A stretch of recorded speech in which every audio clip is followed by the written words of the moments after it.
님께서 고난 받으시기 위해 예루살렘으로 들어가신 종려 주일이라는 주일이에요. 그리고 고난 주일입니다. 오늘부터 토요일까지 한 주간을 고난 주간이라고 그렇게 불러요. 이 고난 주간 중에서도 예수님께서 십자가를 지시고 돌아가신 날이 금요일인데, 그래서 이번 주 금요일을 성금요일이라고 그렇게 얘기합니다. 고난주간은 예수님께서 예루살렘에서 마지막 한 주간 동안 고난을 당하시고 결국 십자가에 못 박혀 돌아가신 것을 생각하고 묵상하는 그런 주간이에요. 예수님의 십자가 죽음을 생각할 때 우리는 우리 자신에게 나 때문에 주님이 돌아가셨다, 내 죄 때문에 주님이 고난을 당하시고 십자가에서 돌아가시게 되었다라고 말할 수가 있는 겁니다. 그래서 오늘 말씀의 제목을 예수님은 왜 죽으셔야 했는가 라는 그런 제목을 한번 잡아봤어요. 오늘 말씀 두 곳을 읽었습니다. 먼저 구약 이사야에서 이사야 선지자는 장차 이제 메시아가 오시게 될 건데, 그 메시아는 고난받는 종의 모습으로 우리 가운데 오실 것이다, 그렇게 예언을 하고 있어요. 그 메시아가 오셔서 찔리고 상하게 되고 징계를 받고 채찍에 맞을 것이라고 말씀하고 계십니다. 여러분, 화면에 있는 이사야 53장 5절 말씀 같이 한번 읽어봐요. 그가 찔림은 우리의 허물 때문이요, 그가 상함은 우리의 죄악 때문이라. 그가 징계를 받음으로 우리는 평화를 누리고 그가 채찍에 맞음으로 우리는 나음을 받았도다. 아멘. 우리의 허물 때문에 메시아로 오시는 그이가 찔리게 될 것이고 우리의 죄악 때문에 상하게 될 것이라고 그렇게 말씀하고 있어요. 메시아가 오셔서 징계를 받으심으로 정말 대신에 우리는 평화를 누리게 되고 채찍에 맞으심으로 우리는 질병으로부터 나음을 받게 된다고 선포하고 있어요. 그릇 행해서 각기 제갈 길로 가는 어린 양 같은 우리들을 위해서 우리 모두의 죄악을 그 메시아에게 담당시키셨다고 말씀하고 있습니다. 여러분, 오늘 본문 6절 말씀을 보겠어요. 우리는 다 양 같아서 그릇 행하여 각기 제 길로 갔거늘 여호와께서는 우리 모두의 죄악을 그에게 담당시키셨도다. 아멘.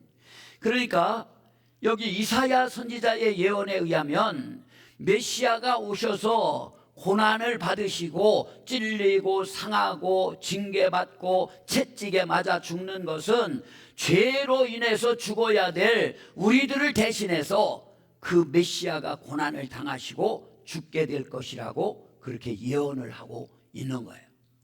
또한 예수님은 왜 십자가에서 고난당하시고 죽으셨는가에 대한 마가복음을 비롯한 복음서의 기록들은요, 우리들로 하여금 몇 가지 새로운 그런 사실들을 전해주고 있어요. 여러분, 왜 예수님께서 십자가에서 고난당하시고 죽으셨습니까? 첫 번째는요, 로마 군병들과 빌라도 때문에 죽으셨습니까? 우리가 한번 생각해 봐야 돼요. 오늘 본문과 복음서의 말씀들을 보면 로마 군인들, 병사들을 얘기하는 거죠. 그들이 예수님을 어떻게 조롱했는지를 꽤 자세하게 설명하고 있어요. 그들은 예수님에게 자색 옷을 입힙니다.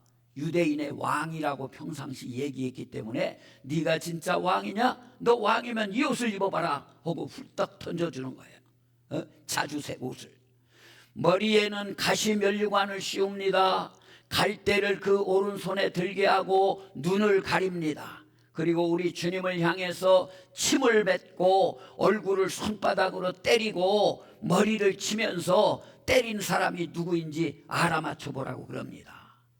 그들은 또한 예수님 앞에 무릎을 꿇고 앉아 조롱하면서 경배하는 흉내를 내는 거예요. 진짜 경배하는 것이 아니에요. 야, 너 왕이라며 우리가 절할게, 우리가 경배할게, 그러면서 조롱하는 거예요. 그런데도 우리 복음서를 읽어보면 이 복음서 기자들은요, 십자가에 못 박히는 데 관해서는 자세한 설명을 하지 않습니다. 그들은 못이나 망치, 고통 혹은 피에 관하여 아무런 이야기도 하지 않습니다. 우리가 들을 수 있는 것은 오직 그들이 그를 십자가에 못 박았다라는 그런 얘기예요. 즉 군병들이 소름 끼치는 임무를 수행했다는 것입니다. 그들은 그저 명령에 따르는 군인들이었습니다. 그들은 자기가 해야 할 일을 했을 뿐입니다. 또한 무엇보다도 누가는 예수님이 누가복음 23장 34절에 보니까 아버지 저들을 사하여 주옵소서 자기들이 하는 것을 알지 못함이니이다 하고 큰 소리로 기도하셨다고 말씀하고 있어요. 그러나 복음서는 빌라도에 대해 다른 태도를 취합니다. 이 빌라도는 로마 총독입니다. 로마 황제가 임명한 사람인데 여기 유대 땅에 와 있어요. 빌라도는 예수님의 무죄를 확신했던 그런 총독입니다. 그는 예수님을 신문을 해봤습니다. 예수님의 고상하신 처신 신문 받으면서도 억울한데도 참 그 인격 자체시고 그리고 정치적 무해함을 빌라도는 신문하면서 분명히 깊은 인상을 받았습니다. 그래서 그는 예수님에게 예수님에게서 고소의 근거를 발견하지 못했다고 3번이나 선언하고 있어요. 여러분 마태복음 27장 23절 마가복음 15장 14절 보니까 빌라도가 이르되 어찌미냐 무슨 악한 일을 하였느냐 막 예수를 고발하고 예수님을 십자가에 못 박으라고 그러니까 빌라도가 너희들 왜 그러느냐 이 사람이 무슨 악한 일을 했느냐 그러는 거예요. 누가복음 23장 4절에 보니까 빌라도가 대제사장들과 무리에게 이르되 내가 보니 이 사람에게 죄가 없도다 하니 그랬어요. 죄가 없다고 선언을 합니다. 요한복음 19장 4절에 보니까 이는 내가 그에게서 아무 죄도 찾지 못한 것을 너희로 알게 하려 함이로다 그랬어요.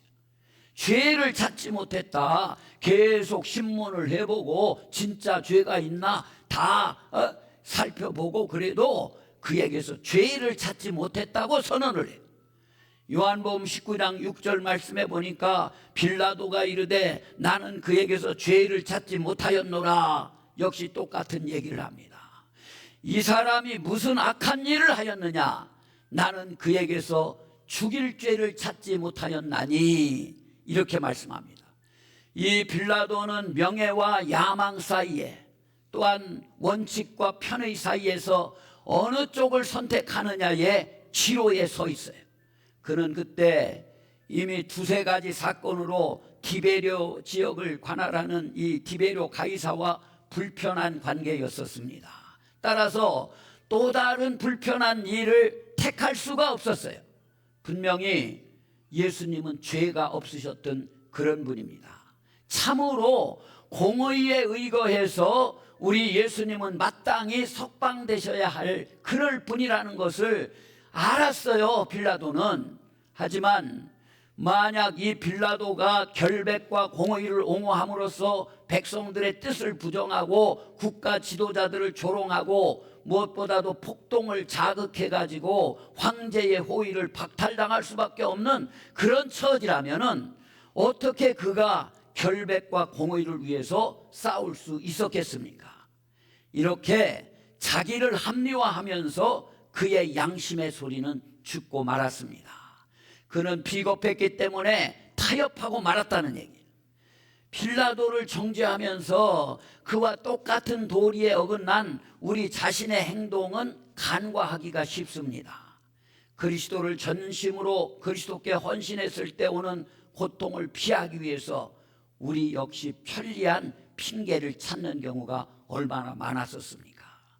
우리는 다른 사람에게 결단을 맡기기도 하고 마지못해서 타협하는 쪽을 택하기도 하고 혹은 잘못된 이유에서 예수님을 칭송하려고 하면서 심지어는 공적으로 충성을 단언하면서도 동시에 마음속으로는 예수님을 부인까지 했던 그런 적은 우리들에게는 없었는지요?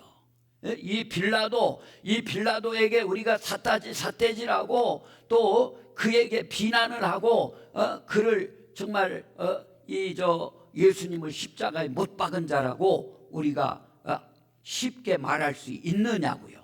그걸 한번 생각해 보라는 거예요. 두 번째는 유다 백성과 제사장들 때문에 우리 주님이 죽으셨나요?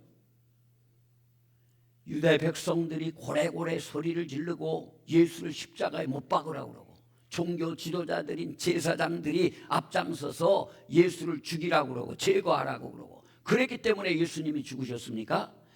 예수님을 재판하도록 빌라도에게 맡겼고, 또 예수님이 파괴적인 주장과 가르침을 전파했다고 비난했고, 군중들을 선동해서 예수님의 십자가형을 요구하도록 사주한 것은 바로 유대 지도자들이었어요. 그러므로 예수님께서 직접 이 빌라도에게 뭐라고 그러셨습니까? 요한복음 19장 11절에서 나를 내게 넘겨준 그런 자의 죄는 더 크다 하시니라, 이런 말씀을 하셨어요. 빌라도, 너한테 나를 넘겨준 자의 죄가 더 크다, 주님이 말씀하셨다는 거예요. 그들은 예수님을 미워하는 것은 전적으로 옳은 일이라고 생각을 했습니다. 유대 백성들도 그렇고요, 제사장들도 그렇고요. 예수님의 행위는 거룩한 율법에 대한 모욕이라는 거죠. 예수님은 백성들을 어그러진 길로 인도한다고 그들은 그렇게 생각을 했던 거예요. 또한 그가 로마 황제인 가이사에 대한 불충을 조장한다는 그런 소문들이 돌았습니다. 따라서 더 이상의 손실이 오기 전에 그의 사역을 중지시켜야 한다고 이 백성들과 제사장들은 생각을 했던 거예요. 그들은 예수님이 잡혀서 재판을 받고 죽임을 당해야 할 충분한 정치적인, 신학적인, 윤리적인 이유를 가지고 있었습니다.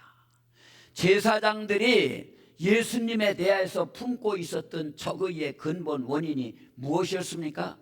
마태의 말을 빌리면요, 이는 저가 그들을 시기로 예수를 넘겨준 줄 알미러라 그랬어요. 질투 때문이라는 거죠. 시기 때문에 제사장들이 정말 자기들에게로 사람들이 쫙 몰려오고 자기들 얘기를 들었었는데, 예수가 나타난 다음부터는 자기들에게 오던 사람들이 예수님에게로 다 가는 거예요. 병을 고친다, 오병이어의 기적을 행했다, 죽은 자를 살렸다, 무리를 걸으셨다, 이런 얘기를 소문을 타고 다 돕니다. 그러니까 예수님의 인기가 날로 정말 찌를 듯이, 하늘을 찌를 듯이 올라가고, 그와 반면에 제사장들, 그들을 따랐던 무리들이 전부 예수님에게로 가는 거예요. 그러니까 이 제사장들이 예수를 시기하고 질투했다는 거예요. 예수님과의 경쟁은 본질적으로 권위의 투쟁이었어요. 왜냐하면 예수님은요, 그들의 권위에 도전하셨고, 동시에 주님은 유대 지도자들에게 분명히 결여된 권위를 가지고 있으셨던 분이 바로 우리 주님이셨어요. 그래서 그들은 예수님이 자기를 위협한다고 그렇게 느꼈던 거예요. 제사장들은. 예수님은 그들의 특권, 백성에 대한 지배력, 자신감과 자존심을 손상시켰다고 생각을 했습니다. 그들은 그러니까 예수님을 질투하기 시작합니다. 그래서 그분을, 이 예수를 제거하기 전에는 편히 잠을 잘 수 없겠다, 저 예수를 죽여야 되겠다, 제사장들은 이렇게 생각을 하는 거예요. 이와 같은 악한 감정이 오늘날 예수님에 대한 우리의 태도에도 영향을 주고 있어요. 우리는 우리들의 프라이버시에 대한 그분의 침해, 또 주님이 우리의 경배를 요구하신다는 사실, 그리고 주님이 우리의 순종을 기대하신다는 그런 사실에 어떤 사람들은 분노합니다. 왜 우리 주님은 자기 일만 하면서 우리를 그냥 내버려 주지 못하는가, 그렇게 시비를 거는 그런 사람들이 있어요. 우리는 성급하게 묻습니다. 그러나 이에 대한 우리 주님의 대답은요, 언제나 우리가 바로 그분의 일이며, 따라서 우리 주님은 결코 우리를 홀로 내버려 주실 수 없다는 거예요. 그래서 우리 역시 예수님을 우리의 평화를 방해하며 우리 현실 상황을 뒤엎으며 우리의 권위를 손상시키며 우리의 자존심을 깎아내리는 위협적인 경쟁자로 인식한다는 거예요. 예수님에 대해서. 우리 역시 그분을 제거하기를 원하지는 않느냐, 그런 얘기예요. 그리고 세 번째 오늘 우리가 생각할 것은, 왜 십자가에서 주님이 고난당하셨습니까? 배반자 가룟 유다 때문에 예수님이 죽으셨습니까? 우정의 표시인 입맞춤을 도리어 우정을 파괴하는 방법으로 사용해서 입맞춤으로 자기 선생을 배반하기로 결정한 것은 유대의 극단적인, 유다의 냉소적인 태도였어요. 그래서 예수님은 그의 죄를 명확히 밝히면서 이렇게 말씀하시는 겁니다. 마가복음 14장 21절이에요. 인자를 파는 그 사람에게는 화가 있으리로다. 그 사람은 차라리 나지 아니하였더라면 자기에게 좋을 뻔하였느니라 하시니라.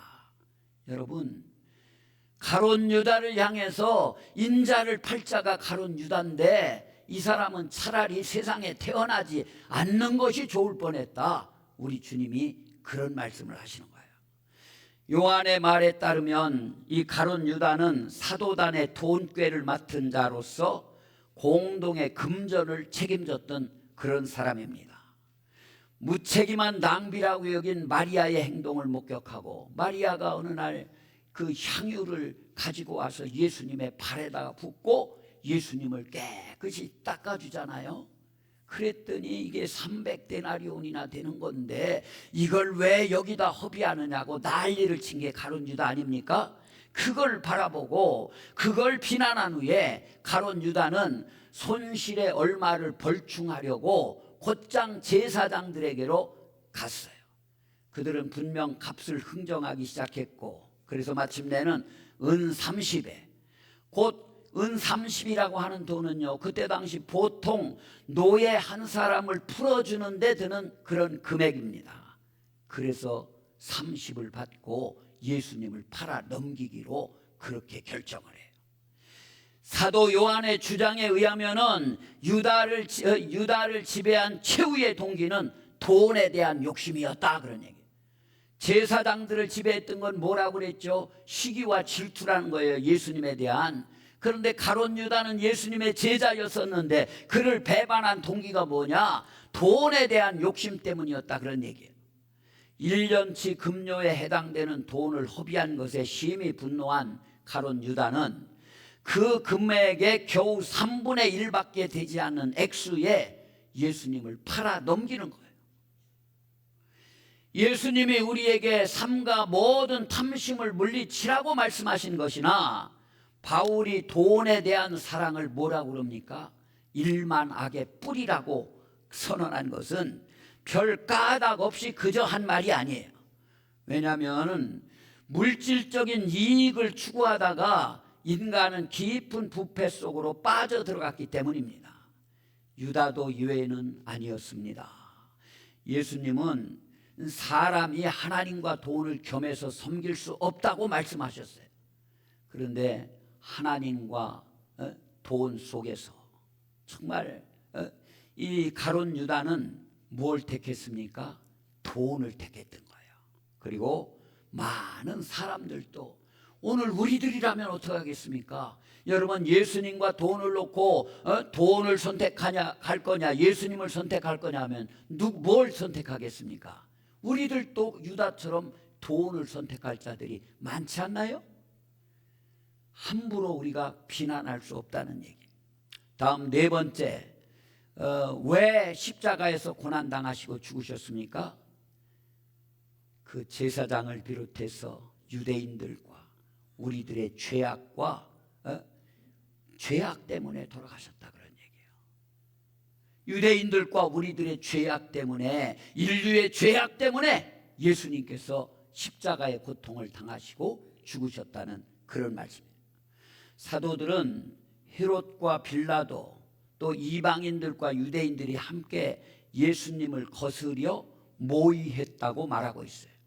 하지만 이보다 더욱 중요한 점은 바로 우리 자신들에게도 잘못이 있다는 얘기예요. 만약 우리가 그들의 위치에 있었다면 우리들 역시 그들과 똑같은 행동을 했을 것이에요. 아니, 실제로 우리는 그렇게 한 거예요. 왜냐하면 우리가 그리스도로부터 등을 돌릴 때마다 우리는 하나님의 아들을 다시 십자가에 못 박아 현저히 욕을 보였기 때문에 그래요. 우리 역시 유다처럼요, 우리의 탐욕을 인해서 제사장들처럼 우리의 시기심 때문에 빌라도처럼 우리의 야망을 위해서 예수님을 희생시킬 때가 얼마나 많습니까? 찬송가 147장에 보면은 거기 너 있었는가 그때에 라는 찬송이 있습니다. 주가 그 십자가에 달릴 때 너 거기 있었느냐 묻고 있어요. 여러분 어떻습니까? 그렇다입니다. 우리들도 그 자리에 있었다 대답해야 됩니다.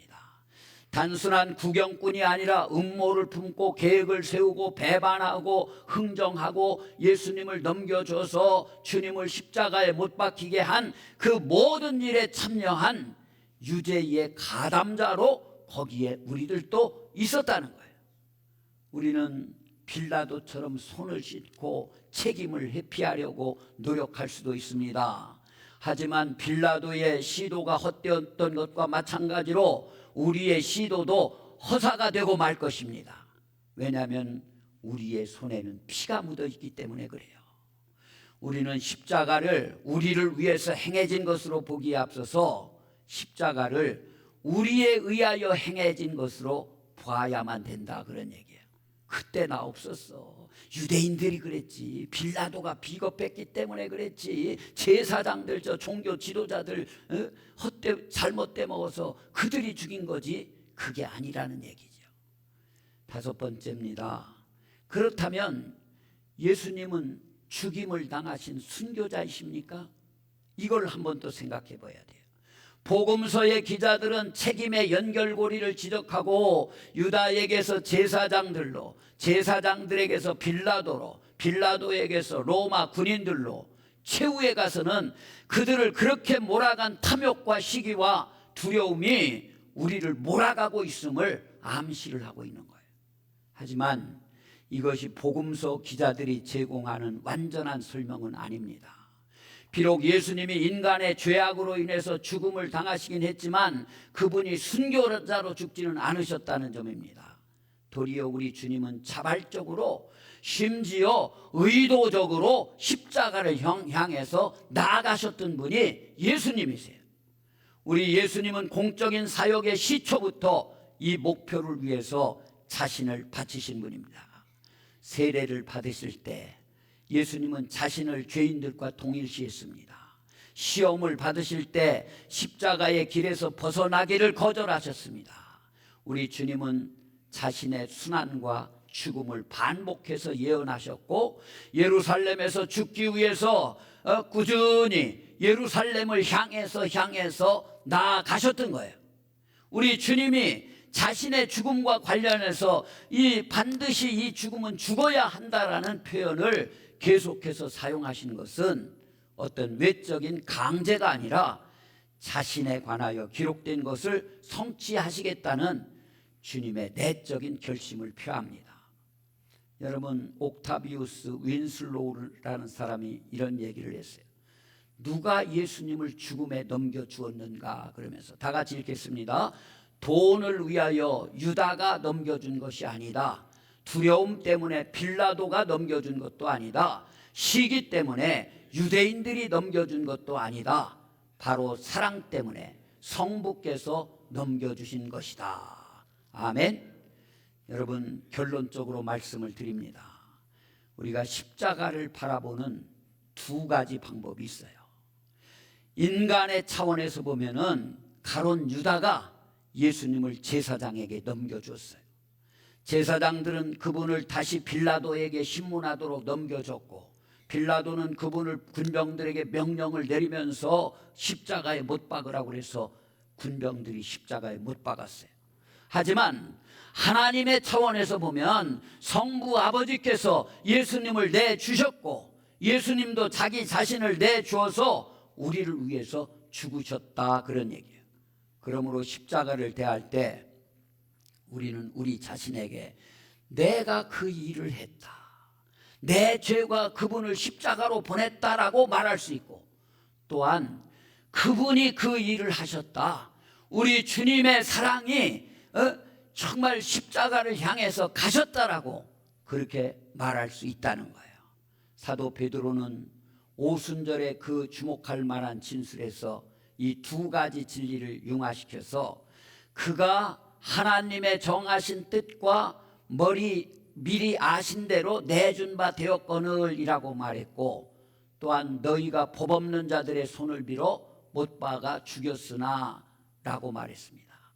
이렇게 해서 베드로는 예수님의 죽음을 하나님께서 계획한 계획인 동시에 인간의 악함의 결과로 예수님이 돌아가셨다, 그렇게 말하고 있어요. 예수 그리스도는 왜 돌아가셨습니까? 우리들 대답은요, 그분은 죽으신 것이 아니라는 거예요. 나의 악함으로 인해서 죽음을 당하셨다는 겁니다. 그러나 이제 우리는 그와 정반대인 또 하나의 답을 제공해서 해답의 균형을 맞춰야 돼요. 예수님은 죽음을 당하시지 않았어요. 그분은 아버지의 뜻을 행하기 위해서 자발적으로 자신을 내주심으로 죽으신 겁니다. 그래서 그분의 죽음으로 말미암아 우리가 다 죄사함을 받고 구원을 얻게 되는 발판이 된 거예요. 여러분들, 이렇게 나를 위해서 죽으신 이 주님을 꼭 붙잡으시고 십자가를 바라보면서 인생의 여러 가지 역경 가운데서 끝까지 승리하시는 사랑하는 우리 성도님들 모두가 되시게 되기를 우리 주님의 이름으로 간절히 축복합니다.